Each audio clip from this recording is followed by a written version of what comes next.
ដំណើរការដាក់ខ្សែរឹងនិងការកាត់ឡើងវិញនៃអាវដំណើរការដាក់ខ្សែរឹងនិងការកាត់ឡើងវិញនៃអាវគឺជាដំណើរការដែលមានលំដាប់ដើម្បីបង្កើនកម្លាំងនិងគុណភាពនៃផលិតផលដោយអនុវត្តវិធានការដែលសមស្របសម្រាប់ផ្នែកនីមួយដំបូងអាវត្រូវបានបំបែកជាផ្នែកដូចជាផ្នែកខាងមុខផ្នែកខាងក្រោយស្លៀកដៃនិងគល់សម្រាប់ផ្នែកនីមួយត្រូវធ្វើការជ្រើសរើសក្រណាត់ដែលមានជាតិក្រអូបក្រណាត់ដែលមានជាតិបន្តភ្ជាប់ដែលប្រើសម្រាប់បន្ថែមកម្លាំងក្រណាត់ដែលសមស្របត្រូវបានរៀបចំនិងដាក់ចូលក្នុងម៉ាស៊ីនដាក់ខ្សែរឹងឯកជននៅពេលអនុវត្តដំណើរការនេះម៉ាស៊ីនដាក់ខ្សែរឹងត្រូវបានកំណត់ឲ្យមានសីតុណ្ហភាព125ដឺក្រេសម្ពាធ2គីឡូក្រាមនិងពេលដំណើរការ12វិនាទីដើម្បីធានាថាក្រណាត់ត្រូវបានដាក់យ៉ាងស្មើនិងមានភាពរឹងមាំ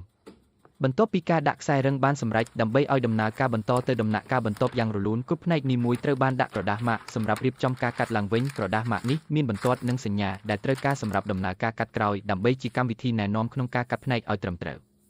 ពេលរៀបចំរួចរាល់កម្មវិធីការកាត់ឡើងវិញត្រូវបានអនុវត្តជាមួយម៉ាស៊ីនកាត់ដោយស្វ័យប្រវត្តិដែលគេហៅថា CAM ដើម្បីកាត់ឡើងវិញផ្នែកដែលបានដាក់ខ្សែរឹងម៉ាស៊ីនកាត់នេះអនុវត្តតាមគំរូនិងរូបរាងដែលបានកំណត់ដែលធានាថាការកាត់ត្រឹមត្រូវនិងគុណភាពជាការរួមទាំងវិមាត្រផលិតផលត្រូវបានរក្សាទុក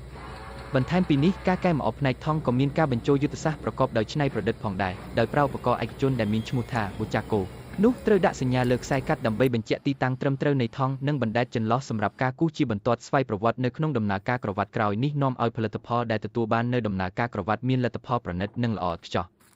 សម្រាប់ផ្នែកខាងមុខនៃអាវគឺមិនត្រឹមតែការដាក់ខ្សែរឹងដំបូងទេប៉ុន្តែទៀតមានដំណើរការបន្ថែមសម្រាប់ដាក់ខ្សែរឹងបន្ថែមផងដែរនេះមានគោលបំណងដើម្បីធ្វើឲ្យផ្នែកខាងមុខមានភាពក្រាស់និងបង្កើនសមត្ថភាពប្រឆាំងនឹងការបែកបាក់និងការរក្សាទុករូបរាងចុងក្រោយជាមួយនឹងដំណើរការទាំងអស់នេះអាវ Umedori ត្រូវបានបញ្ចប់ជាផលិតផលដែលមានគុណភាពខ្ពស់ទាំងនៅក្នុងរូបរាងនិងការអនុវត្ត